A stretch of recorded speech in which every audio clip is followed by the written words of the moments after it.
Po, nagluluto ako. Ulam, tanghalian, kangkong. Ginigisa ko. Ito kangkong.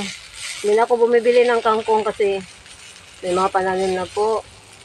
Ang halo ko sa kangkong ay pritong tokwa. Ayan. Lagyan ko ng konting sabaw lang po.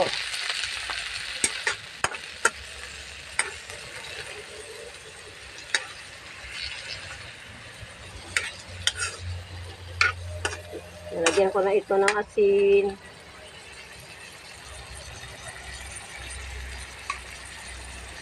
Salamat po. May ulam na po.